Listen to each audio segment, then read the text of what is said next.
رسول اللہ کا وصال ہو گیا. وصال کے فوراً بعد مسیلمہ بن کذاب کا نام آپ نے سنا ہوگا. یہ کائنات کا وہ خبیث ہے جس نے رسول اللہ کے فوری بعد اس نے نبوت کا دعویٰ دائر کر دیا اور اس نے معاذ اللہ یہ کہا کہ میں آخری نبی ہوں. اس نے یہ نبوت کا دعویٰ کیا. اب یہ دعویٰ کرنا کوئی آسان کام تو تھا نہیں، لیکن یہ ایک بہت بڑے چیلنج کا مقابلہ کرنے کے لیے کھڑا ہوا. جہاں وہ خاتم النبیین کہہ کر قرآن نے مہر چپکا دی، رسول اللہ نے فرمایا لا نبی بعدی انا خاتم النبیین، میرے بعد اب کوئی قیامت تک کے لیے نبی نہیں، میں ہی آخری نبی بن کر آیا ہوں. یہ تو بڑی ابکری ذاتوں کے فرمان کے خلاف اس نے دعویٰ کر دیا. اور دور کس کا ہے؟ صدیق اکبر کا. آج ہماری اور آپ کی کیفیت ہے کہ جب دینی مسائل ہوتے ہیں نا تو پوری دنیا کا سنی خاموش ہوتا ہے، لیکن اللہ کے لیے کبھی خاموش نہیں رہنا چاہیے، اس لیے کہ کبھی بول بھی دینا چاہیے.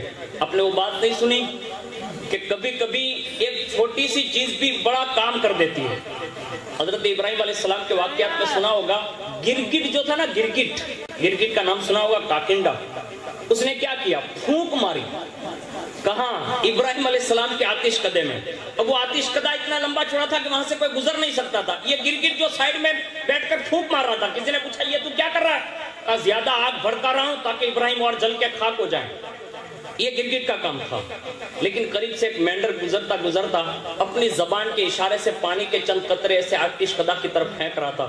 کسی نے پوچھا مینڈر تو کیا کر رہا ہے؟ کہا میرا کام تو میرے بس کا تو نہیں ہے، لیکن پانی پھینک کر آگ کو ٹھنڈا کر رہا ہوں تاکہ ابراہیم بچا لیے جائیں. اب یہ گرگٹ کا کام تھا جس نے نبوت سے دشمنی کا اعلان کیا پھونک مار کر. یہ مینڈک کا کام تھا جس نے یہ کیا. اور انہی دونوں کی خصلتوں پر حضور نے کہا جہاں گرگٹ یا گرگٹ مل جائے اسے وہی ختم کر دو اور مینڈکوں کو نہ مارا کرو، اس لیے کہ اس کا نام بھی ابراہیم کے محبوں میں لکھا گیا ہے. آج ہم اور آپ ہیں اللہ کے لیے، اپنے دشمن کے لیے ہم سب کچھ کر سکتے ہیں. مصطفیٰ جان رحمت کے دشمن کے لیے ہماری حرارت یہ ٹھنڈی ہو جاتی ہے.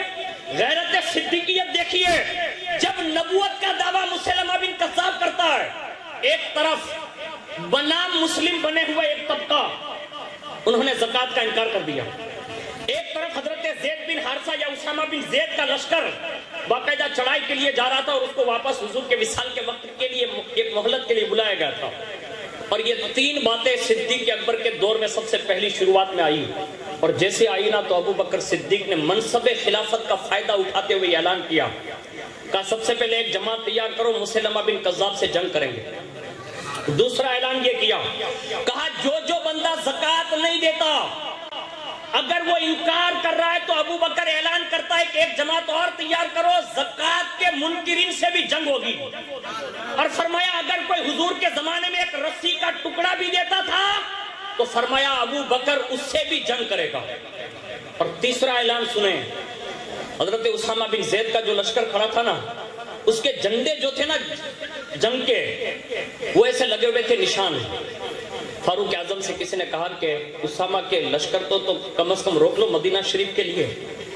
کیا غیرت صدیقیت تھی، فوراً فرمانے لگے جس جھنڈے کو حضور نے چڑھا دیا نا ابو بکر اسے اتار نہیں سکتا.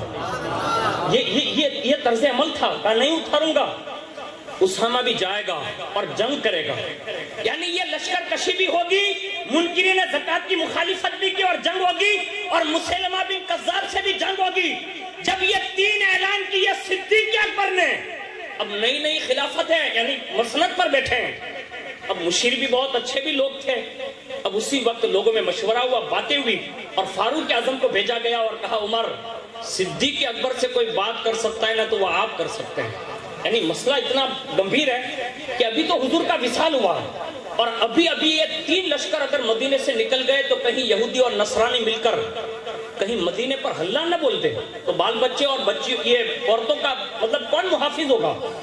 جب یہ بات سیدنا فاروق اعظم سے کہہ کر جب ان کو بھیجا گیا نا تو سیدنا ابو بکر صدیق کے سامنے انہوں نے یہ ریکویسٹ کی اور بطور مشیر یہ کہا حضور آپ ایک کام کریں، یہ جو آپ نے تین جگہ کے لیے لشکر کا اعلان کر دیا نا، ایک معاملے کو لپٹائے نا تو کم از کم ہمارے پاس لوگ بچیں گے، یعنی مدینہ شریف کی حفاظت کے لیے، ہمارے دفاع کے لیے. تو کہا عمر کیا مطلب؟ کہا لشکر کو روک دیں، یا تو یہ انکار زکات کرنے والوں سے جنگ ابھی روک لیں اور مسلمہ بن کذاب پر اکیلے تنہا جو ہے لشکر کشی کی جائے، تاکہ کم از کم یہ 2 لشکر تو ہمارے پاس رہیں گے، مدینہ کا دفاع ہوگا، ہمارے بال بچوں کی حفاظت کا ذمہ کون لے گا؟